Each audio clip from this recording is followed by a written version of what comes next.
കണ്ണുകൾ 5 മുള്ളടക്കി തെരുതെരെ വീണു വണങ്ങി ഓതിടേണം. അറിവിലുമേറി. ആത്മാവെന്ന് പറയുന്നത് അറിവിനും അപ്പുറത്താണ്. അറിവിനപ്പുറത്ത് എന്താണുള്ളത്? അറിവ് തനിയെ ഇരിക്കത്തില്ല, അറിയുന്നവനോട് കൂടി ചേർന്നാണ് അറിവ് നിൽക്കുക എന്നാണ് നമ്മൾ പറയുക. അറിവിലുമേറുന്നവൻ. ആർക്കാണ് അറിവ്? അറിയുന്നവന്. അറിവിലുമേറി അറിഞ്ഞിടുന്നവൻ. അറിവിനേക്കാളും ഉയരത്തിലാണ് അറിയുന്നവൻ്റെ സ്ഥാനം. അറിഞ്ഞിടുന്നവൻ തൻ ഉരുവിലുമൊത്ത്. അറിയുന്നവനായി പ്രകാശിക്കുന്നതും ഇത് തന്നെ. പുറത്തും ഉജ്ജ്വലിക്കും. അറിയപ്പെടുന്ന പ്രപഞ്ചമായി നാമരൂപങ്ങളായി പ്രകാശിക്കുന്നതും ഇത് തന്നെയാണ്. ഇപ്പം എത്ര എണ്ണം ഉണ്ട് നിങ്ങൾ പറയൂ? അറിയുന്നവൻ നേടുന്ന അറിവ്, അറിയപ്പെടുന്ന വസ്തുവായി പ്രകാശിക്കുന്ന ലോകം, അറിയപ്പെടുന്നതായി സ്ഥിതി ചെയ്യുന്ന ലോകം, ഇതെല്ലാം ഒന്നാണ് എന്ന് മനസ്സിലാക്കിയാൽ ഇനി എന്താണ് അറിയാനുള്ളത്? ചുരുക്കം ഒന്നും അറിയാനില്ല.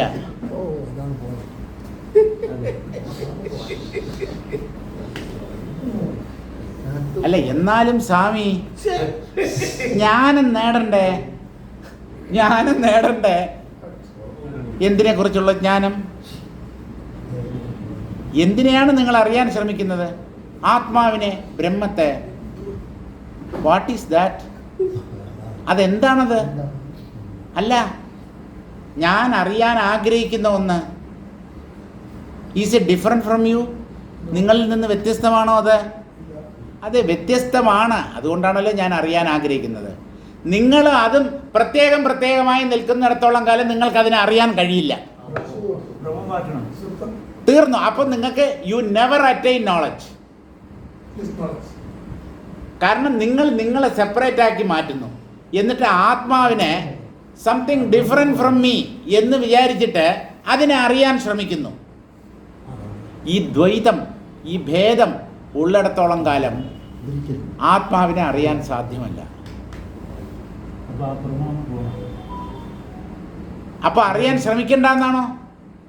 അപ്പൊ അറിവിന് വേണ്ടി, ആത്മജ്ഞാനം നേടാൻ വേണ്ടി ശ്രമിക്കണ്ടെന്നാണോ? ശ്രമിച്ചോളൂ. ശ്രമിച്ച് കുറേ കാലം പല സാധനങ്ങളൊക്കെ ചെയ്തിട്ട് അവസാനം മനസ്സിലാവും ഇത് ചെയ്ത് നേടേണ്ടതല്ല, ഇന്ദ്രിയ മനസ്സുകളിലൂടെ അറിയപ്പെടേണ്ട ഒന്നല്ല എന്ന് മനസ്സിലാകും. അപ്പോൾ ഈ ചെയ്ത്ത് നിന്നു പോകും. മനസ്സ് ശാന്തമായി തീരും. നമ്മുടെ എഫേർട്സ് എല്ലാം നമ്മുടെ പരിശ്രമം എല്ലാം ഉപേക്ഷിച്ച് ഒരിടത്ത് മിണ്ടാതെ അടങ്ങിയിരുന്നാൽ കിട്ടുന്നതാണ് ആത്മജ്ഞാനം. ചുമ്മാ ഇരിക്ക സുഖമുണ്ടേ, ചുമ്മാ ഇരിക്കും തിറനരിത് എന്നൊക്കെ തമിഴിൽ പറയുന്നതിൻ്റെ പൊരുൾ ഇതാണ്. മിണ്ടാതിരിക്കാൻ പറ്റില്ല, നമ്മക്കൊണ്ട് ഒന്നും ചെയ്യാതിരിക്കാൻ പറ്റില്ല. നമ്മുടെ മനസ്സ് എപ്പോഴും ചഞ്ചലമാണ്, അത് ചലിച്ചുകൊണ്ടേയിരിക്കും. ഈ ചലിക്കുന്ന മനസ്സിലൂടെ ആത്മാവിനെ ഒരിക്കലും സാക്ഷാത്കരിക്കാൻ സാധ്യമല്ല. ആദ്യം മനസ്സിൻ്റെ ചലനങ്ങൾ അടങ്ങട്ടെ. ഇന്ന് യോഗവാസിട്ട് മുമ്പോട്ട് പോകുമെന്ന് ആരും കരുതണ്ട. ഇന്നിത്രയേ ഉള്ളൂ.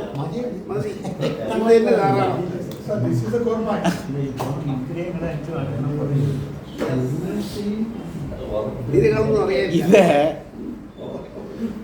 അറിയപ്പെടേണ്ട ഒന്നല്ല. അതായത് നമ്മുടെ കയ്യിലുള്ള ഏതെങ്കിലും ഉപകരണങ്ങളിലൂടെ അറിയപ്പെടേണ്ട ഒന്നല്ല. പിന്നെ ഇതെന്താണ്? അറിയുന്നവൻ ആത്മാവാണ് എന്നുള്ള അറിവ്. ഇപ്പം അറിയുന്ന ഒരു ഞാൻ നമ്മുടെ ഓരോരുത്തരുടെയും ഉള്ളിലുണ്ടല്ലോ. ഞാനാണ് അറിയുന്നവൻ, ഞാനൊരു ജീവനാണ്. ഈ ജീവൻ തന്നെ ബ്രഹ്മം എന്നറിയുന്നതാണ് അറിവ്.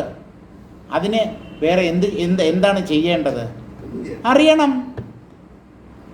ഞാൻ ബ്രഹ്മമാണ് എന്ന് നമുക്ക് അംഗീകരിക്കാൻ കഴിഞ്ഞാൽ, നമ്മുടെ ബുദ്ധി ഈ സത്യത്തെ അപ്പടി ഉൾക്കൊണ്ടാൽ പ്രശ്നം തീർന്നു. പക്ഷേ അങ്ങനെ അത്ര പെട്ടെന്നൊന്നും നമ്മുടെ ബുദ്ധി ഇതിനെ അംഗീകരിച്ചു തരുന്നില്ല. തരില്ല. അതിന് കാരണം ഉള്ളിലുള്ള വാസനകളാണ്.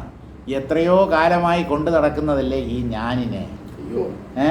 അതിന് അത്ര പെട്ടെന്ന് ഇത് ബ്രഹ്മമാണെന്ന് പറഞ്ഞാൽ അത് ബുദ്ധിമുട്ടാണ്. കാരണം നമ്മുടെ ഹാബിറ്റ്സ്, നമ്മുടെ ഉള്ളിലുള്ള വാസനകൾ, അവർ ഇൻക്ലിനേഷൻസ്,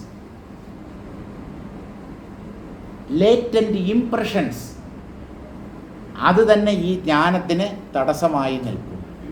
നിങ്ങൾ എത്ര പ്രാവശ്യം ഞാൻ ആത്മാവാണ്, I am that, I am Brahman എന്ന് നിങ്ങൾ എത്ര ചിന്തിച്ചാലും അത് ചിന്ത മാത്രമേ ആവൂ, അത് സാക്ഷാത്കാരമാവില്ല, അറിവാവില്ല. എങ്ങനെയാണ് അറിവാവുന്നത്? You should imbibe it. You should imbibe it. Just by thinking that I am that, nothing will, you will get nothing. കാരണം it is only a thought. ഞാനതാണ്.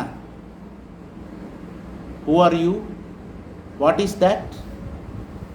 ഇത് രണ്ടും അറിയാതെ ഐ ആം ദാറ്റ് എന്ന് പറഞ്ഞാൽ നിങ്ങൾക്കൊന്നും മനസ്സിലായിട്ടില്ല എന്നാണ് അർത്ഥം. ഞാൻ അതാണെന്ന് പറയുമ്പോൾ ഈ രണ്ട് വാക്കുകളുടെ അർത്ഥം അറിയാമോ? അറിയാമെന്നാണ് നമ്മൾ വിചാരിക്കുന്നത്. ഞാനാണ്. I am myself. Who are you എന്ന് ചോദിച്ചു കഴിഞ്ഞാൽ ഞാനാണ്. വേറെന്ത് മറുപടി പറയും? ഞാനാണെന്ന് പറഞ്ഞാൽ ഒരു ജീവനാണെന്നാണ് ഉദ്ദേശിക്കുന്നത്. അതിലെന്താണ് കൂടുതൽ മനസ്സിലാക്കാനുള്ളത്? ഞാൻ ഒരു വ്യക്തിയാണ്. എല്ലാവരും വ്യക്തികളാണ്, ഞാനും വ്യക്തിയാണ്. ഇനിയിപ്പോൾ ഈ ഞാനിനെ കുറിച്ച് എന്താണ് അറിയാനുള്ളത്? ദാറ്റ്, അതെന്ന് പറഞ്ഞാൽ ദൂരെയുള്ളത്, എൻ്റെ അറിവിൻ്റെ മണ്ഡലത്തിൽ ഉൾപ്പെടാത്തത്, എന്നിൽ നിന്ന് അന്യമായത്. എന്നിൽ നിന്ന് അന്യമായ ഒന്നിനെ ഞാൻ അറിയാൻ ശ്രമിക്കുന്നിടത്തോളം കാലം ആത്മജ്ഞാനം ലഭിക്കുകയില്ല. ആത്മജ്ഞാനം നേടുന്നത് എനിക്കന്യമായി ഒന്നുമില്ല എന്നുള്ള അറിവിലൂടെയാണ്. There is nothing different from me. Everything is myself. ഇതാണ് അറിവ് എന്ന് പറയുന്നത്. അതെങ്ങനെ നേടുമെന്ന് ചോദിച്ചാൽ നിരന്തരമായ പരിശീലനത്തിലൂടെ ഈ സത്യത്തെ തന്നെ വീണ്ടും വീണ്ടും ചിന്തിക്കുക. ചിന്തിക്കുക എന്ന് പറഞ്ഞാൽ ഈ അറിവിനെ ഉൾക്കൊള്ളുക എന്നാണ് അർത്ഥം. അറിവിനെ അല്പാൽപമായി നമ്മുടെ ഉള്ളിൽ കടത്തിവിട്ട് പരമമായ അറിവിലേക്ക് എത്തുക. ഇത് ഏതുപോലെ എന്ന് ചോദിച്ചാൽ ആത്മാവിനെ എങ്ങനെയാണ് സാക്ഷാത്കരിക്കുന്നത്? ഞാൻ ആത്മാവാണെന്ന ഭാവം നിരന്തരം ആവർത്തിക്കുന്നതിലൂടെ എന്ന് പറയും. ഇത് ഏതുപോലെ എന്ന് ചോദിച്ചു കഴിഞ്ഞാൽ, ഒരാൾ സൈക്കിൾ ഓടിക്കാൻ പഠിക്കുന്നത് എങ്ങനെയാണ്? സൈക്കിളോ കാറോ എന്തെങ്കിലും, അല്ലെങ്കിൽ കമ്പ്യൂട്ടർ, ടൈപ്പ് റൈറ്റിംഗ്, എങ്ങനെയാണ് പഠിക്കുന്നത്? എങ്ങനെയാണ് സൈക്കിൾ ഓടിക്കാൻ പഠിക്കുക? പറയാമോ? സൈക്കിൾ ഓടിച്ച്. എങ്ങനെയാണ് സൈക്കിൾ ഓടിക്കാൻ പഠിക്കുക? സൈക്കിൾ ഓടിക്കണം. ആദ്യം വീഴും. പക്ഷെ സൈക്കിളിൽ കയറി ഇരിക്കാതെ സൈക്കിൾ ചവിട്ടാൻ ശ്രമിക്കാത്ത ഒരാൾ എന്തെങ്കിലും സൈക്ലിംഗ് പഠിക്കുമോ? ജ്ഞാനത്തെ ശീലിക്കാതെ അത് എന്തോ ഭാവിയിൽ പെട്ടെന്ന് പ്രാപിക്കേണ്ട ഒന്നാണ് എന്ന് വിചാരിച്ചാൽ അവിടെയാണ് നമുക്ക് തെറ്റുപറ്റുന്നത്. അതിനെ ചിന്തിച്ച് സ്വന്തമാക്കണം. അതിനെ അഭ്യസിച്ച് അത് കരഗതമാകണം. അഭ്യാസേനതു കൗന്ദേയ വൈരാഗ്യേണ ച ഗൃഹ്യത്തെ. അഭ്യാസത്തിലൂടെ, അഭ്യാസം എന്ന് പറഞ്ഞാൽ പ്രാക്ടീസ് എന്ന് പറഞ്ഞാൽ എന്തെങ്കിലും കർമ്മം ചെയ്യുകയല്ല. ഞാൻ ആത്മാവാണ്. ഈ ഭാവം, ഈ ചിന്ത നിരന്തരം നിലനിർത്തുക. കാലക്രമത്തിൽ ആ ചിന്ത ഉള്ളിലുറയ്ക്കും. ചിന്ത ഉള്ളിലുറച്ച് മറ്റ് ചിന്തകൾ ഉള്ളിൽ ഉദിക്കാതെയാവും. അങ്ങനെയാണ് ഈ ആത്മതത്വത്തിൽ ഉറപ്പ് നേടുന്നത്. അങ്ങനെ മനസ്സ് അല്ലെങ്കിൽ ബുദ്ധി ഈ ആത്മതത്വത്തിൽ തന്നെ അചഞ്ചലമായി മറ്റൊന്നിനെയും ചിന്തിക്കാതെ ഈ ഒരു സത്യത്തിൽ തന്നെ മനസ്സ് നിലച്ചിരിക്കുമ്പോൾ അതെന്താണെന്ന് അറിയാറാകും. എന്താണത്? അത് ഞാൻ തന്നെ. ഞാൻ എൻ്റെ അന്വേഷണം ആരംഭിക്കുന്നത് അത് മറ്റെന്തോ ആണ് എന്ന ഒരു തെറ്റിദ്ധാരണയോട് കൂടിയാണ് ഞാൻ അന്വേഷിക്കാൻ തുടങ്ങിയത്. ആത്മാവിനെ എനിക്കറിയണം. ആ ആത്മാവ് എന്താണ്? അത് എന്തോ ഒരു കുന്തം, എന്തോ ഒരു കുന്തം. അത് എനിക്കൊന്ന് അറിയണം, അതിനെ ഒന്ന് അനുഭവിച്ചാൽ കൊള്ളാം. ഇങ്ങനെയാണ് നമ്മൾ അന്വേഷണം ആരംഭിക്കുന്നത്, അല്ലെങ്കിൽ സാധന ആരംഭിക്കുന്നത്.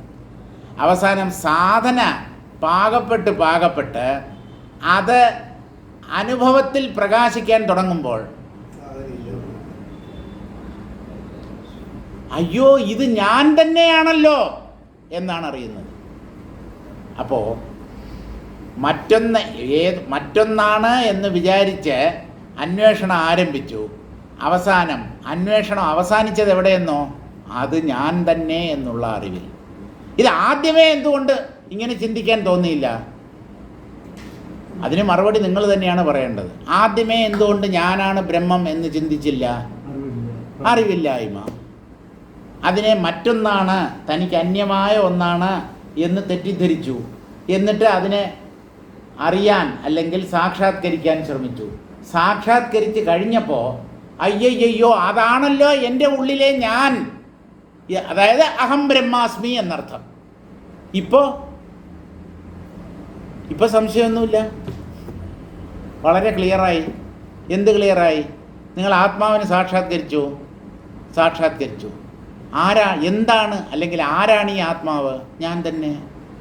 അപ്പം നിങ്ങളെയാണ് അറിഞ്ഞതല്ലേ? അതെ. അപ്പോൾ അതിനു വേണ്ടി നിങ്ങൾ എന്താണ് ചെയ്തത്? ഒന്നും ചെയ്യേണ്ട കാര്യമില്ല, പക്ഷെ എന്തൊക്കെയോ ചെയ്തു.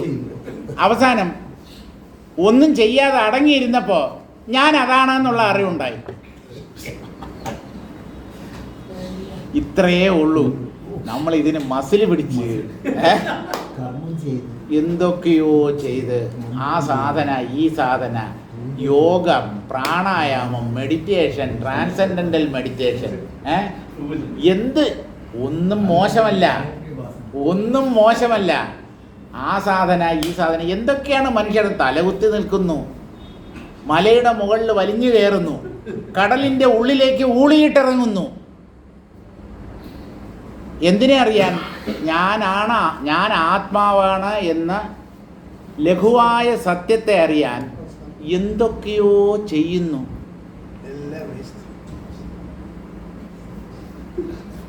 അങ്ങനെയൊക്കെ ചെയ്തിട്ടെങ്കിലും അവസാനം ഈ കാര്യം പിടികിട്ടിയാൽ എല്ലാം സഫലം, പിടികിട്ടിയില്ലെങ്കിൽ എല്ലാം നിഷ്ഫലം.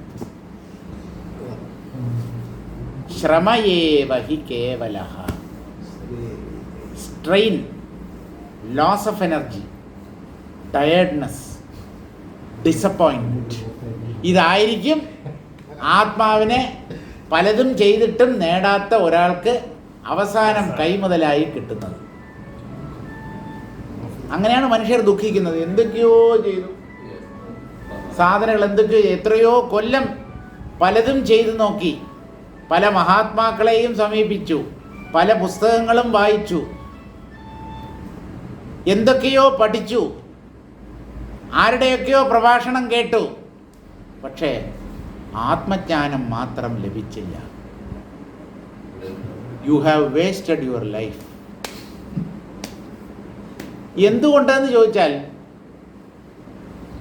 നിങ്ങളെ പ്രോപ്പറായി ഗൈഡ് ചെയ്യാൻ ഒരാളില്ലായിരുന്നു. ഒരു സദ്ഗുരുവിനെ നിങ്ങൾക്ക് ലഭിച്ചില്ല. സദ്ഗുരുവിനെ കിട്ടുന്നവൻ ആത്മജ്ഞാനം അനായാസം നേടുന്നു. ഉപനിഷത്താണ്, എൻ്റെ പ്രഖ്യാപനമല്ല. ആചാര്യവാൻ പുരുഷോ വേദ. ആചാര്യൻ എന്ന് പറഞ്ഞാൽ ആത്മജ്ഞാനം നേടിയ അനുഭവ സമ്പത്തുള്ള ഗുരുനാഥൻ എന്നർത്ഥം. പറച്ചിൽ മാത്രമല്ല, ആത്മാവിനെ അദ്ദേഹം സാക്ഷാത്കരിച്ചിട്ടുമുണ്ട്. അങ്ങനെ അനുഭവ സമ്പത്ത് നേടിയ ഒരു ആത്മജ്ഞാനിയെ ഗുരുവായി ലഭിക്കുന്ന വ്യക്തി ഈ ആത്മാവ് എന്താണെന്ന് അറിയും, മറ്റുള്ളവർ അറിയില്ല. ഈ ആത്മജ്ഞാനി എപ്പോഴും മനുഷ്യരൂപത്തിലുള്ള ഗുരുവായിരിക്കണമെന്ന് നിർബന്ധമില്ല. അങ്ങനെ വിചാരിക്കണ്ട, അത് പുസ്തകങ്ങളായാലും മതി. Personified Guru is the book. ഒരു പുസ്തകത്തിൽ ഒരു ജ്ഞാനിയുടെ ഉപദേശം എന്ന് പറയുന്നത് അദ്ദേഹം കണ്ടെത്തിയ സത്യം അല്ലെങ്കിൽ അദ്ദേഹത്തിന് ലഭിച്ച അനുഭവം, അതിനെയാണ് അദ്ദേഹം ആ പുസ്തകത്തിൽ എഴുതി വച്ചിരിക്കുന്നത്. അത് വായിച്ച് മനസ്സിലാക്കിയാലും മതി. പക്ഷെ സംശയങ്ങൾ ഉണ്ടാകുമ്പോൾ അത് ആ പുസ്തകത്തോട് ചോദിച്ചു കഴിഞ്ഞാൽ ആ പുസ്തകം ഉത്തരം പറയില്ല. അതിന് മനുഷ്യരൂപത്തിലുള്ള ഒരു ഗുരു തന്നെ വേണം. അതുകൊണ്ട് മനുഷ്യരൂപത്തിലുള്ള ഒരു ഗുരുവിനെ കിട്ടുന്നവൻ ഭാഗ്യവാൻ തന്നെയാണ്, ഒരു സംശയവുമില്ല. പുസ്തക രൂപത്തിലുള്ള ഗുരുവായാലും മതി. ഈശ്വര കൃപയുണ്ടെങ്കിൽ ആ പുസ്തകത്തിൽ പറഞ്ഞിരിക്കുന്നത് എന്താണ് എന്നുള്ള കാര്യം അയാൾക്ക് മറ്റാരുടെയും സഹായമില്ലാതെ തന്നെ മനസ്സിലാകും. അതായത് പുസ്തകത്തെ മാത്രം ആശ്രയിച്ച് ആത്മജ്ഞാനം നേടുന്നയാൾ, നിങ്ങളുടെ ഗുരു ആരാണ് എന്ന് ചോദിച്ചു കഴിഞ്ഞാൽ നമ്മൾ ഏതെങ്കിലും ഒരു വ്യക്തിയായുടെ പേരായിരിക്കും പറയുക. വിവേകാനന്ദ സ്വാമികളോട് ചോദിച്ചാൽ ശ്രീരാമകൃഷ്ണദേവനാണ് എൻ്റെ ഗുരു. മുരുകനാർ സ്വാമികൾ, കുഞ്ചസ്വാമികൾ, കാവ്യകണ്ഠ ഗണപതി മുനി, ഇവരോടൊക്കെ ചോദിച്ചു കഴിഞ്ഞാൽ രമണ ഭഗവാനാണ് എൻ്റെ ഗുരു എന്നായിരിക്കും അവരൊക്കെ പറയുക. ഇങ്ങനെ മനുഷ്യരൂപത്തിൽ ഒരു ഗുരുവിനെ ലഭിക്കാത്ത ഒരാൾ, അയാൾ ജ്ഞാനം നേടുന്നതിന് വിരോധമില്ല. രമണ മഹർഷിയുടെ ഗുരു ആരാണ്? ആരാണ്? ഏത് ശിവൻ? എവിടെയുള്ള ശിവൻ? അതെല്ലാം ഇരിക്കട്ടെ, ശിവനാണ് ഗുരു എന്നുള്ള കാര്യത്തിൽ സംശയമില്ല. ഉള്ളിലുള്ള ശിവനാണ്. ആ ശിവന് രൂപമില്ല.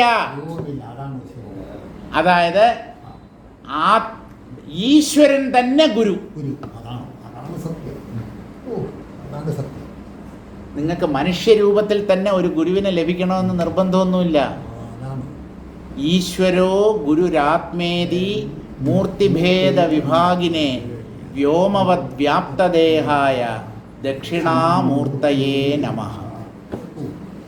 ഇത് മൂന്ന് ഒന്നാണ്. ഈശ്വരൻ, ഗുരു, ആത്മാവ്. ഈശ്വര കൃപയുണ്ടെങ്കിലേ ഒരു സദ്ഗുരുവിനെ ലഭിക്കൂ. ഒരു സദ്ഗുരുവാണ് ശിഷ്യന് ആത്മജ്ഞാനം ഉപദേശിക്കുന്നത്. ആ ജ്ഞാനത്തിലൂടെ അയാൾ സാക്ഷാത്കരിക്കുന്നത് ആത്മാവിനെയാണ്. ഇപ്പം ഈ മൂന്നെണ്ണം ഉണ്ടോ? ഈശ്വരൻ, ഗുരു, ആത്മാവ്. മൂന്നുണ്ടോ? മൂന്നുള്ളതുപോലെ തോന്നും. കാര്യം മനസ്സിലാക്കിയാൽ മൂന്ന് ഒന്നാണെന്ന് മനസ്സിലാവും. അപ്പോൾ ഇതൊരു തമാശയോ ഒരു കളിയോ അല്ലാതെ വേറെന്താണ്? ഈശ്വരൻ തന്നെ ജീവഭാവത്തിൽ പ്രകടമായിരിക്കുന്ന ബ്രഹ്മത്തിന് ബ്രഹ്മതത്വത്തെ ഉപദേശിച്ചു കൊടുക്കുന്നു. ഈ ഈശ്വരൻ ആരാണ്? അതും അദ്ദേഹവും ബ്രഹ്മം തന്നെ. ഇതുപോലെ കളിക്കാൻ മറ്റാർക്ക് കഴിയും? താൻ തന്നെ അജ്ഞാനിയുടെ വേഷം കെട്ടി താൻ തന്നെ ഗുരുവിന്റെ രൂപത്തിൽ വന്ന് തനിക്ക് തന്നെ ഉപദേശിച്ച് തന്നെ ഉദ്ധരിക്കുന്നു.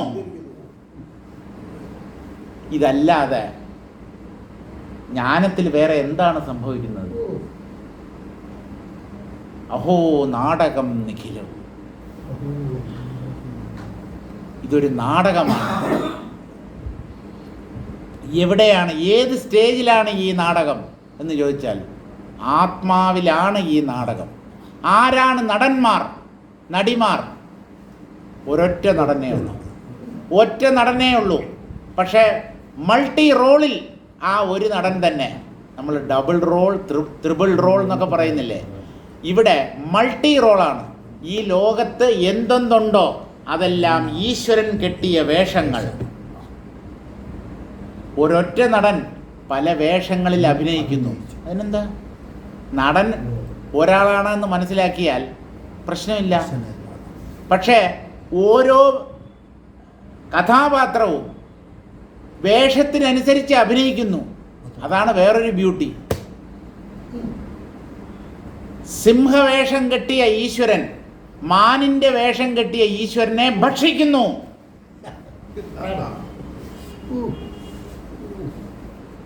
മാൻ മരിക്കുന്നു, സിംഹത്തിൻ്റെ വിശപ്പ് മാറുന്നു. തിന്നത് സിംഹം എന്നാണ് പറയുന്നത്, തിന്നത് ഭഗവാൻ. കൊല്ലപ്പെട്ടത് മാൻ എന്ന് പറയുന്നു. കൊല്ലപ്പെട്ടത് ഭഗവാൻ എന്ന് പറയാൻ പറ്റില്ല, കാരണം ഭഗവാനെ കൊല്ലാൻ പറ്റില്ല. കൊല്ലപ്പെട്ടു എന്ന് കരുതുന്ന ജീവിയുടെ ശരീരം മാത്രമേ ഭക്ഷണമാവുന്നുള്ളൂ. പക്ഷേ തിന്നത് ഭഗവാനാണ്. ജഡത്തിന് തിന്നാൻ പറ്റില്ല. തിന്നുക എന്നുള്ളത് ഭഗവാന് മാത്രമേ സാധ്യമാകൂ. തിന്നപ്പെടുന്നത് ജഡമാണ്. ജഡത്തെ മാത്രമേ തിന്നാൻ പറ്റൂ. തിന്നുന്നവൻ എപ്പോഴും ആത്മാവായിരിക്കും. കാരണം അത് ചൈതന്യമാണ്. ചൈതന്യത്തിന് മാത്രമേ ഭക്ഷിക്കുക എന്നുള്ള കൃത്യം, എന്ത് കൃത്യവും ഈശ്വരന് മാത്രമേ സാധ്യമാകൂ. അതുകൊണ്ട് ഇവിടെ ഒന്നിനെ മറ്റൊന്ന് നശിപ്പിക്കുന്നു, ഒരാളെ വേറൊരാൾ കൊല്ലുന്നു, ഒന്നിന് മറ്റൊന്നിരയായി തീരുന്നു, ഒന്നിനെ വേറൊന്ന് നശിപ്പിക്കുന്നു. ഒന്നും നഷ്ടമാകുന്നില്ല, ഒന്നും നശിപ്പിക്കപ്പെടുന്നില്ല. അതെന്തുകൊണ്ടാണ് അങ്ങനെ പറയുന്നത്? എന്തെങ്കിലും ഉണ്ടായിട്ട് വേണ്ടേ നശിപ്പിക്കപ്പെടാൻ? ഇതെല്ലാം മായയുടെ രൂപങ്ങൾ ഇങ്ങനെ മാറി മാറി വരുന്നു. ഒരു രൂപം മറ്റൊരു രൂപത്തെ നശിപ്പിക്കുന്നു. നിങ്ങളവിടെ ആത്മാവ് നശിപ്പിക്കപ്പെടുന്നു എന്നെന്തിനു കരുതുന്നു? അത് തെറ്റാണ്. ഒന്നും നശിക്കുന്നില്ല, ആരും നശിപ്പിക്കുന്നുമില്ല. നശിക്കുന്നതും ജനിക്കുന്നതും ഇല്ലാത്ത നാമരൂപങ്ങളാണ്. എന്ന് പറഞ്ഞാൽ ജനന മരണങ്ങളില്ല എന്നർത്ഥം. ഇനിയിപ്പോൾ എന്താണ്, എന്തിനെ ഓർത്താണ് ദുഃഖിക്കാനുള്ളത്? മറ്റുള്ളവർ മരിച്ചു പോകും, അല്ലെങ്കിൽ ഞാൻ മരിച്ചു പോകും. അതാണ് നമ്മൾ ഈ വേണ്ടവണ്ണം ചിന്തിക്കുന്നില്ല. ഐ വിൽ ഡൈ എന്ന് നമ്മൾ പറയുന്നു. മുടി കറുപ്പിക്കുന്നതല്ല. I will dye my hair അല്ല, ഐ വിൽ ഡൈ. നിങ്ങളിൽ ഇരിക്കുന്ന എന്താണ് നശിക്കുന്നത്, എന്താണ് മരിക്കുന്നതെന്ന് പറയൂ. എൻ്റെ ശരീരം മരിക്കും. ശരീരം എന്ന് പറയുന്നത് ജഡമാണല്ലോ സുഹൃത്തെ. ഇപ്പോഴേ ജഡമായിട്ടുള്ളത് മരിക്കേണ്ട കാര്യമുണ്ടോ? ഇല്ല. അപ്പൊ ജഡത്തിന് മരണമില്ല, സമ്മതിക്കാമല്ലോ. ഇന്ദ്രിയങ്ങളോ മനസ്സോ ബുദ്ധിയോ പ്രാണനോ എല്ലാം ജഡമാണ്. ചിലത് സൂക്ഷ്മ ജഡങ്ങൾ, ശരീരം സ്ഥൂല ജഡം. അപ്പൊ ജഡത്തിന് മരിക്കേണ്ട കാര്യമില്ല, കാരണം അതിന് ജീവനില്ല. ശരി, ജീവനുള്ളത് മരിക്കുന്നു എന്ന് കരുതിയാലോ? ജീവനുള്ളവയിൽ എന്താണ് മരിക്കുന്നത് എന്ന് പറയൂ. ജീവനുള്ളവയിൽ എന്താണ് മരിക്കുന്നത്? ജീവനുള്ളവയുടെ ശരീരങ്ങൾ മരിക്കുന്നു, അത് ജഡമാണ്. ജഡം മരിക്കേണ്ട കാര്യമില്ല. ഇനി ജീവനുള്ളവയിലുള്ള ഞാനാണ് മരിക്കുന്നത് എന്ന് പറഞ്ഞാൽ അത് ദിവസേന മരിക്കുന്നുണ്ടല്ലോ നിങ്ങളുടെ ഉറക്കത്തിൽ. ഇനിയിപ്പോൾ ഈ ഞാനില്ലാതെ ആയിപ്പോവും എന്ന് നിങ്ങൾ വിഷമിക്കേണ്ട കാര്യമില്ല. Every one of us dies daily. നമ്മൾ ഓരോരുത്തരും നമ്മുടെ ഉറക്കത്തിൽ മരിക്കുകയാണ് ചെയ്യുന്നത്. എന്താണ് മരണം? ഞാൻ ഭാവം ഒഴിഞ്ഞു പോവുക. അതിന് പേടിയൊന്നും തോന്നുന്നില്ലല്ലോ. ഇന്ന് കിടന്നുറങ്ങിയാലും എത്ര പേര് ഉറങ്ങുന്നു എന്നുള്ളത് എനിക്കറിയില്ല.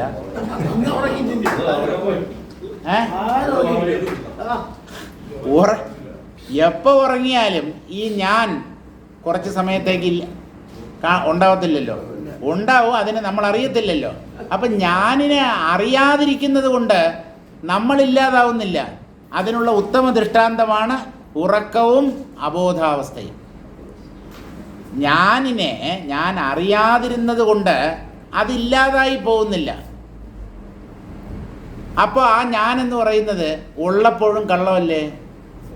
ഇല്ല, പിടികിട്ടിയില്ല. ഞാൻ ഉള്ളപ്പോഴും കള്ളമാണ്. എന്തുകൊണ്ട്? ഞാൻ ഇല്ലാതാകുമ്പോഴും എനിക്ക് കുഴപ്പമൊന്നും പറ്റുന്നില്ല.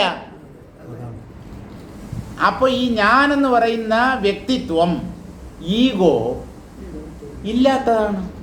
കാരണം അത് മാറുമ്പോഴും ഞാനുണ്ട്. അപ്പം അത് ഉണ്ടെങ്കിൽ എന്ത്, ഇല്ലെങ്കിൽ എന്ത്?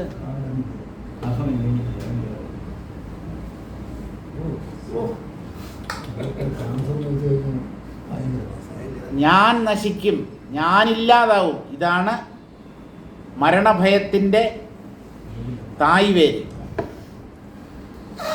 My existence itself will be lost.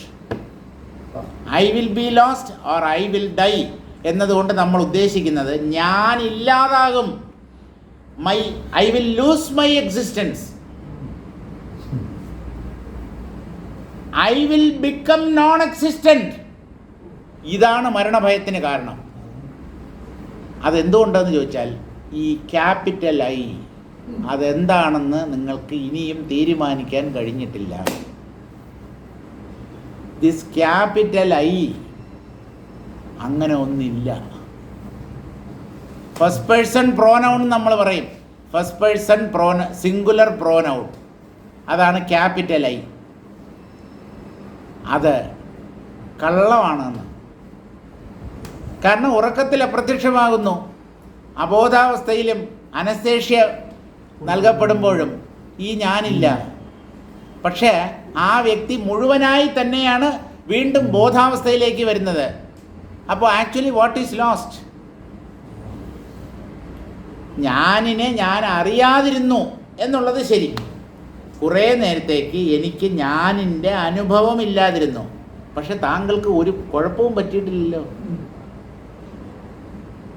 ദിവസേന ഉറങ്ങുന്ന നമുക്ക് ഈ കാര്യത്തെ നിഷേധിക്കാൻ പറ്റുമോ? അതായത് ഈവൻ വെൻ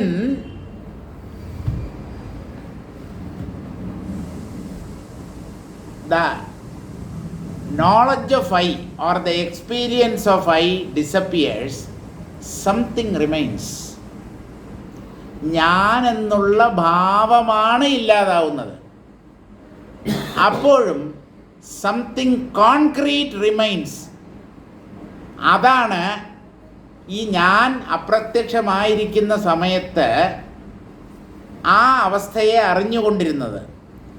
അത് തന്നെയാണ് വീണ്ടും പൊന്തി വരുന്ന ഞാനിനെ പ്രകാശിപ്പിക്കുന്നത്. അപ്പോൾ ആ അധിഷ്ഠാന ചൈതന്യത്തിന് എന്ത് നാശമാണുള്ളത്?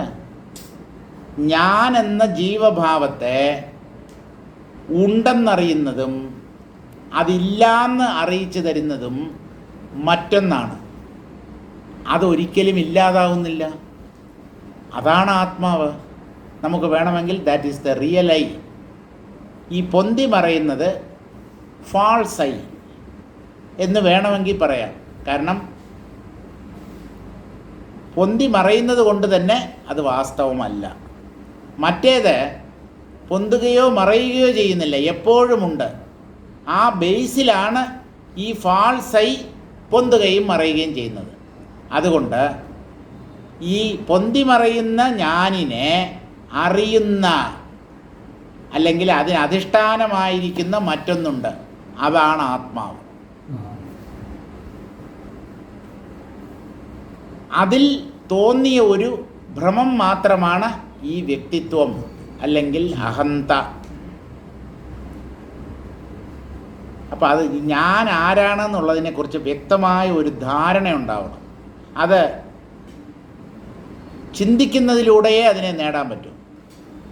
അതായത് ഞാൻ ആരാണ് എന്നുള്ളതിനെക്കുറിച്ച് എനിക്ക് വ്യക്തമായ ഒരു ധാരണ ഉണ്ടാവണം.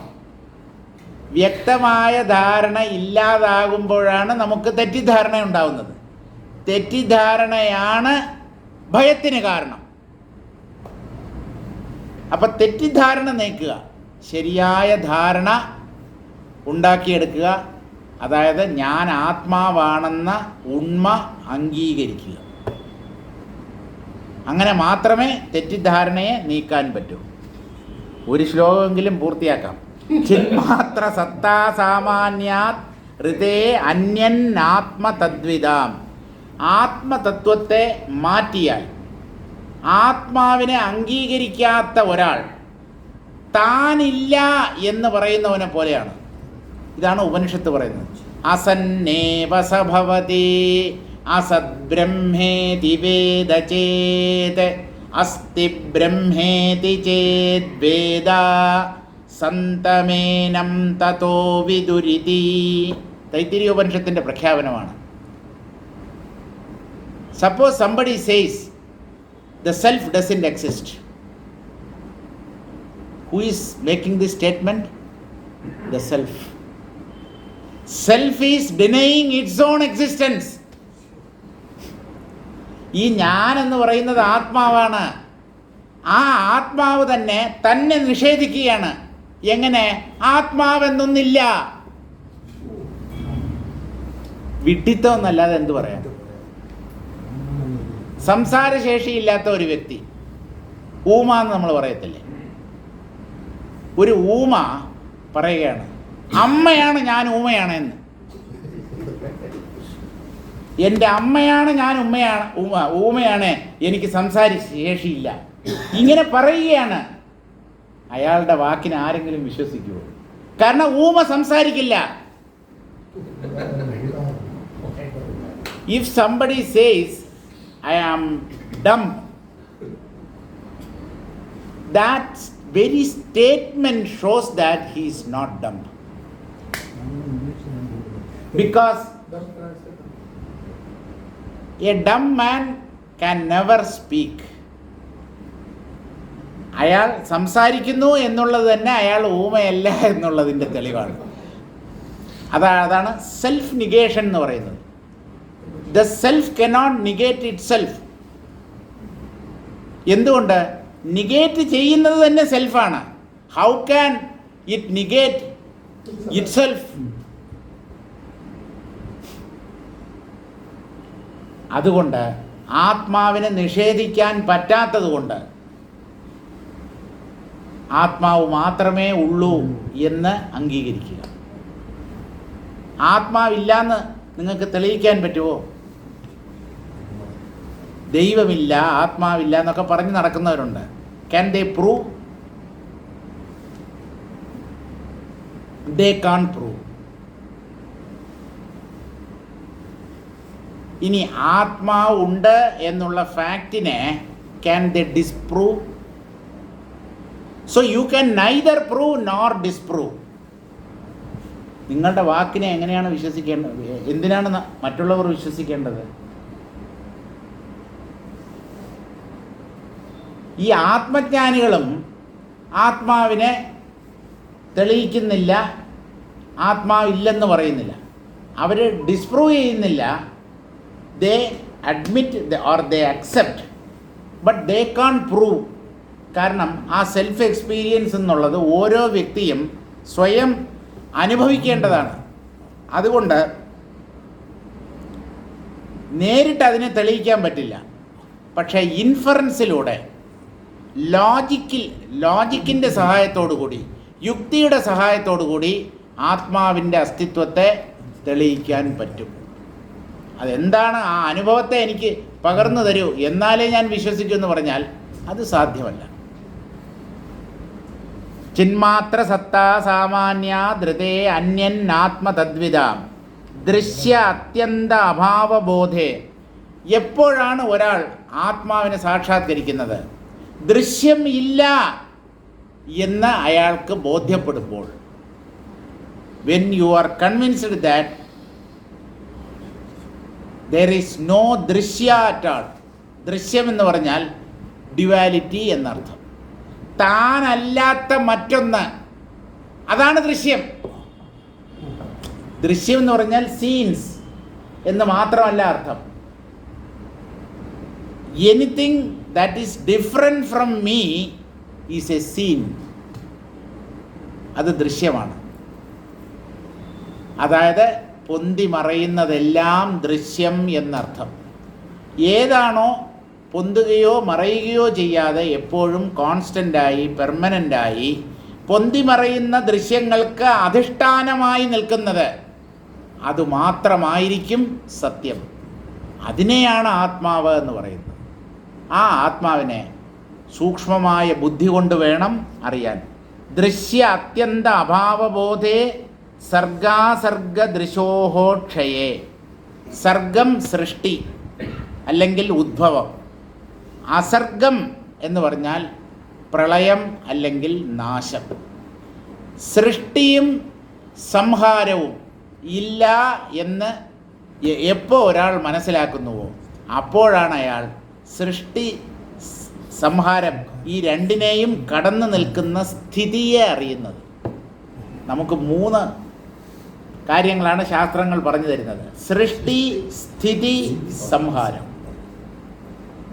സൃഷ്ടിക്ക് ബ്രഹ്മാവ്, സ്ഥിതിക്ക് മഹാവിഷ്ണു, സംഹാരത്തിന് ശിവൻ അല്ലെങ്കിൽ രുദ്രൻ.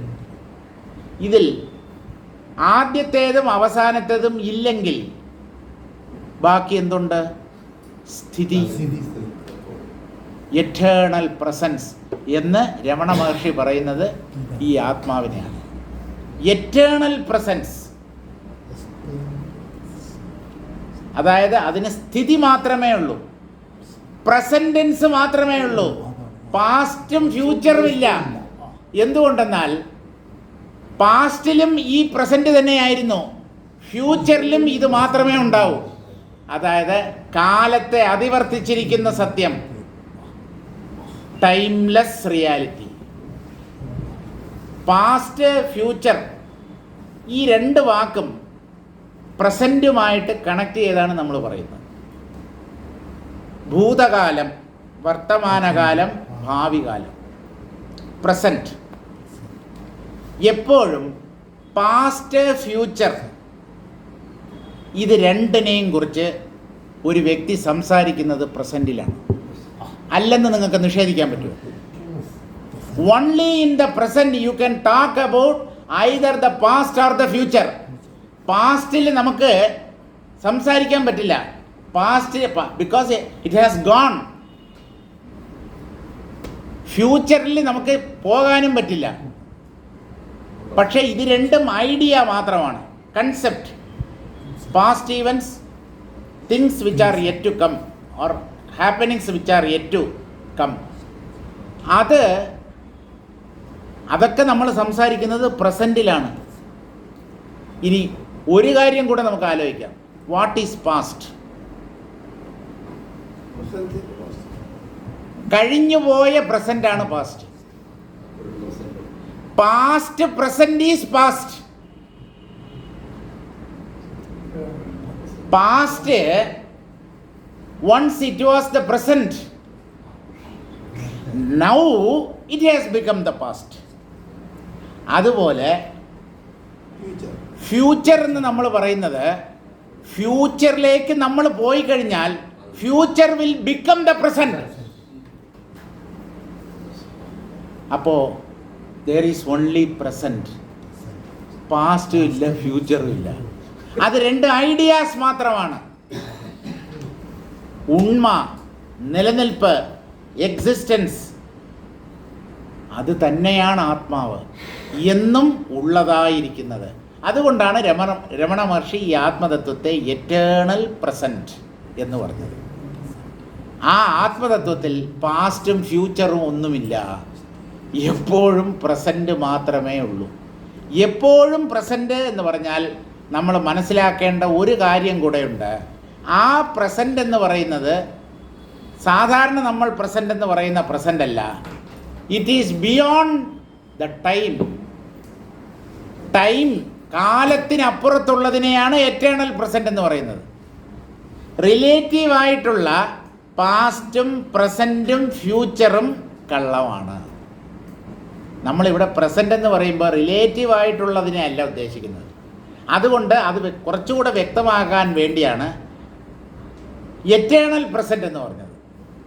എറ്റേണൽ പ്രസൻറ്റ് എന്ന് പറഞ്ഞാൽ പാസ്റ്റും ഫ്യൂച്ചറും അതിലില്ല. പാസ്റ്റും ഫ്യൂച്ചറും ഇല്ലെങ്കിൽ പ്രസൻറ്റ് എന്നുള്ള ഐഡിയയ്ക്കും സ്ഥാനമില്ല. ഇപ്പോൾ ഇങ്ങനെ ഈ ഭൂതം, വർത്തമാനം, ഭാവി, ഇത് 3ഉം ഇല്ലാത്ത ഒരു തലമുണ്ട്. അതിനെയാണ് സമയത്തിനെ അതിക്രമിച്ചിരിക്കുന്ന തലം എന്ന് പറയുന്നത്. സമയത്തെ അതിക്രമിക്കുക എന്ന് പറഞ്ഞാൽ നാശത്തെ അതിക്രമിക്കുക എന്നാണ് അർത്ഥം. Timeless means immortal. സമയത്തെ അതിവർത്തിച്ചിരിക്കുന്നത് മരിക്കാൻ പറ്റില്ല. അതെങ്ങനെ മരിക്കും? സമയത്തിനകത്ത് പെടുന്നത് തീർച്ചയായും മരിച്ചേ പറ്റും.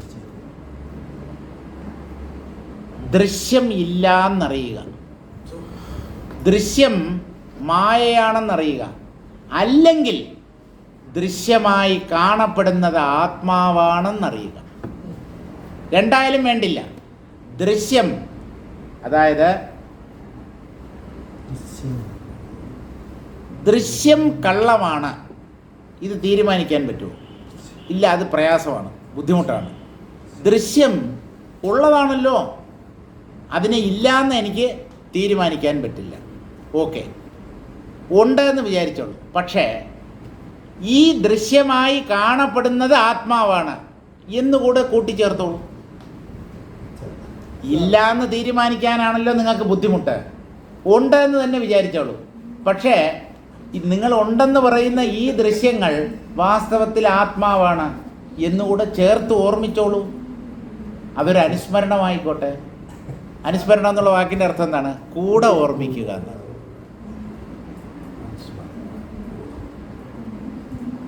ഒന്നിനെ ഓർമ്മിക്കുന്നു, ഒന്നിനെ അറിയുന്നു, അതിൻ്റെ കൂടെ ഇതും കൂടെ ഓർമ്മിക്കുക. അതാണ് സാറ് പറയുന്നത്, തത്വബോധം കൂട്ടിച്ചേർക്കുക. കൂട്ടിച്ചേർക്കുക. എല്ലാം ഉണ്ടെന്ന് നിങ്ങൾ വിചാരിച്ചോളൂ, നത്തിങ് റോങ് ഇൻ ഇറ്റ്. പക്ഷേ ഈ എല്ലാം എന്നുള്ളത് വെറും തോന്നലാണ്. ആത്മാവാണ് ഈ എല്ലാമായി കാണപ്പെടുന്നത് എന്നുകൂടെ ചേർത്താൽ കുഴപ്പമില്ല, ശരിയായി. ആത്മാവിന് ചേർക്കാതെ പലത് ഇവിടെ ഉണ്ട്, ഇതെല്ലാം സത്യമാണ്, വേറെ വേറെ വേറെ, ആ ധാരണയാണ് അജ്ഞാനം എന്ന് പറയുന്നത്. അതിനെയാണ് നമ്മൾ ദൂരീകരിക്കേണ്ടത്. ദൃശ്യ അത്യന്ത അഭാവബോധേ സർഗാസർഗ ദൃശോഹോ ക്ഷയേ. സർഗം സൃഷ്ടി, അസർഗം ലയം അല്ലെങ്കിൽ നാശം, ഇത് രണ്ടും വാസ്തവത്തിൽ ഇല്ല. ദൃശ്യങ്ങൾക്കാണ് സൃഷ്ടിയും നാശവും, ആത്മാവിനല്ല. ദൃശ്യങ്ങൾ എന്ന് പറഞ്ഞാൽ മായ എന്നർത്ഥം. മായ എന്ന് പറഞ്ഞാൽ ഇല്ലാത്തത് എന്നർത്ഥം. അപ്പോൾ ഇല്ലാത്തതാണ് ജനിക്കുകയും മരിക്കുകയും ചെയ്യുന്നത്. ഉള്ളത് ജനിക്കുകയോ മരിക്കുകയോ ചെയ്യുന്നില്ല. അതേതാണ് ആ ഉള്ളത്? അതാണ് സത്ത. അതിനെയാണ് ആത്മാവ്, ബ്രഹ്മം എന്നൊക്കെ പറയുന്നത്. അത് നശിക്കുന്നില്ല. ഇപ്പോൾ അടുത്ത ഒരു ചോദ്യം ചോദിക്കാം, ഇല്ലാത്തത് എങ്ങനെയാണ് സാറേ നശിക്കുക? ഉള്ളത് നശിക്കില്ല, ഉള്ളത് ഉണ്ടാവേണ്ട കാര്യവുമില്ല.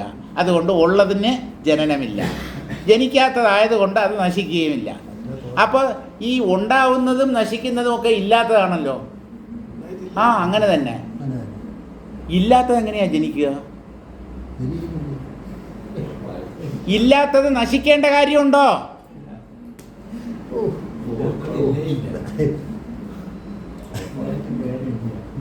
ആ ഭഗവത്ഗീതയിലെ ആ 2-ാം അധ്യായത്തിൽ സാഖ്യയോഗത്തിലെ ആ പ്രസിദ്ധമായ ശ്ലോകം ഓർമ്മിക്കുക.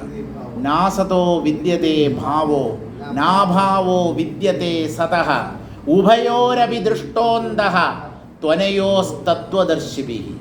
തത്വദർശികൾ കണ്ടെത്തിയ സത്യം എന്താണെന്ന് ചോദിച്ചാൽ ഉള്ളത് എന്നും ഉണ്ടായിരിക്കും. That which really exists will exist forever. That which doesn't exist will remain as it is. ഇത് പറഞ്ഞാൽ മനസ്സിലാവും.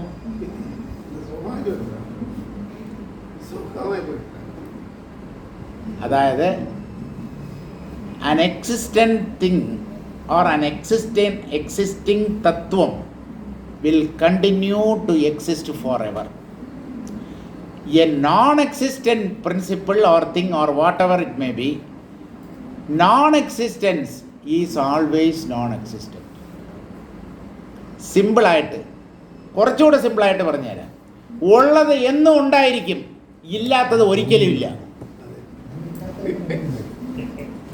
ഇല്ലാത്തത് ഉള്ളതാവുകയോ ഉള്ളതില്ലാതാവുകയോ ചെയ്യുന്നില്ല എന്നർത്ഥം. പക്ഷേ ഈ ലോകത്തിൽ നോക്കൂ, ഇല്ലാത്ത പലതും ഉള്ളതുപോലെ കാണപ്പെടുന്നു, ജനിക്കുന്നു. കുട്ടികൾ, ജീവികൾ ജനിക്കുന്നു, ഇല്ലാതിരുന്നിട്ടും ഉണ്ടാവുന്നു. ഇല്ലാത്തത് ഉണ്ടാവാൻ പറ്റില്ല സുഹൃത്തെ, ഇല്ലാത്തത് ഉണ്ടാവാൻ പറ്റില്ല. അപ്പൊ പിന്നെ ഈ ജനിക്കുന്നതോ ഉള്ളത് ഒരു രൂപത്തിൽ പ്രകടമാകുന്നു. അതിനെന്താ? ഇല്ലാതിരുന്നിട്ട് പുതിയതായി ഉണ്ടാവുകയല്ല, ഉള്ളത് ഒരു രൂപത്തോടു കൂടി പ്രകടമാകുന്നു. നിങ്ങൾ അതിനെ ജനിക്കുന്നു എന്ന് പറയുന്നു, അത്രയേ ഉള്ളൂ. ഇനി ഈ രൂപം നശിക്കുന്നു അല്ലെങ്കിൽ മരിക്കുന്നു എന്ന് നമ്മൾ പറയുമ്പോൾ രൂപം മാത്രമേ മാറുന്നുള്ളൂ. രൂപമില്ലാത്ത ഒന്നാണല്ലോ രൂപത്തോടു കൂടി പ്രത്യക്ഷപ്പെട്ടത്. അത് വീണ്ടും അരൂപമായ അവസ്ഥയിലേക്ക് മടങ്ങിപ്പോകുന്നു. ഇതിൽ കണ്ണീർ വാർക്കാൻ എന്തുണ്ട്? എന്തിനാണ് നിങ്ങൾ അതിനെ മരണം, അത് മരിച്ചു നശിച്ചു എന്നെന്തിനു പറയുന്നു? രൂപം വന്നു, രൂപം പോയി. ഏതാണ് രൂപത്തിൽ പ്രത്യക്ഷപ്പെട്ടത്, ഏതാണ് രൂപത്തെ ഉപേക്ഷിച്ചത്, അതിന് ഒരു കുഴപ്പമില്ല. പക്ഷെ അങ്ങനെ ഒന്നുണ്ടെന്ന് നമ്മൾ അംഗീകരിക്കണം, നമ്മുടെ ബുദ്ധി അംഗീകരിക്കണം. അല്ലെങ്കിൽ ജനിക്കുമ്പോൾ ചിരിക്കും, മരിക്കുമ്പോൾ കരഞ്ഞേ പറ്റൂ. രൂപത്തിൽ കുടുങ്ങിപ്പോകരുത്, നാമരൂപങ്ങളിൽ ഭ്രമിച്ചു പോകരുത്. നാമരൂപങ്ങൾക്ക് അതീതമായ ഒന്നുണ്ട്, അതാണ് നാമരൂപങ്ങളായി പ്രകടമാകുന്നത്. നാമരൂപങ്ങൾ വരും പോകും, അതിനധിഷ്ഠാനമായിരിക്കുന്ന സത്ത വരികയോ പോവുകയോ ചെയ്യുന്നില്ല. അതുകൊണ്ടാണ് അതിന് ശാശ്വതം, നിരന്തരം, നശിക്കാത്തത്, അമൃതം എന്നൊക്കെ പറയുന്നത്. അങ്ങനെയൊന്നുണ്ട്. അങ്ങനെ ഒന്നും ഇല്ല എന്ന് പറയുന്നവൻ താനില്ല എന്ന് പറയുന്നതിന് തുല്യമാണ്.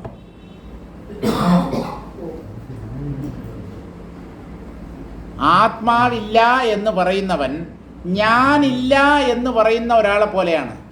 ഞാനില്ല എന്ന് പറയുന്ന ഒരുവനുണ്ടല്ലോ, അല്ല അയാളും ഇല്ലേ? ഇല്ലാത്ത ആളാണോ ഞാൻ ഉണ്ടെന്ന് പറയുന്നത്? അപ്പോൾ ഉള്ള ഒന്നിന് മാത്രമേ ഉണ്ടെന്നോ ഇല്ലെന്നോ പറയാൻ പറ്റൂ. ഉണ്മയെയും ഇല്ലായ്മയെയും അറിയാൻ ഒരു ഉണ്മ വേണം. അത് ഉണ്മ ഇല്ലായ്മ എന്നുള്ള രണ്ടവസ്ഥകളെയും കടന്നു നിൽക്കുന്നതാണ്. It is beyond existence as well as non existence. പക്ഷെ അങ്ങനെ ഒന്നുണ്ട്. അത് എന്തായിരിക്കും?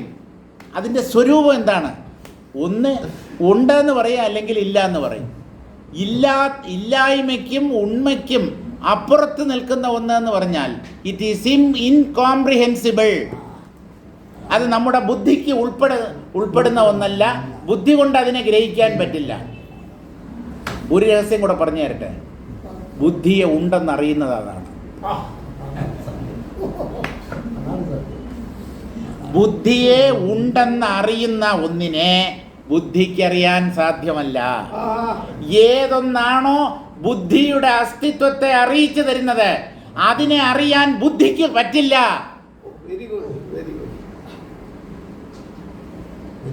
എന്നാലും അതുള്ളതാണ്.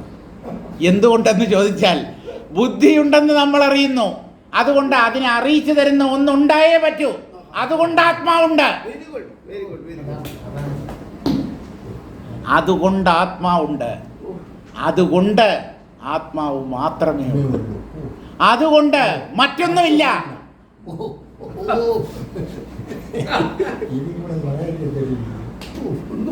എന്തൊക്കെയോ പറയുന്നുണ്ടല്ലേ, എന്തൊക്കെയോ പറയുന്നുണ്ട്. എന്തൊക്കെയോ മനസ്സിലായതുപോലെ തോന്നുന്നു. അടുത്ത സെക്കൻഡിൽ ഒരു ബ്ലാങ്ക്. അപ്പൊ ബ്ലാങ്ക് ഒക്കെ ഫില്ല് ചെയ്ത് കഴിഞ്ഞല്ലോ. അപ്പൊ നമുക്ക് നിർത്താം. ശരി.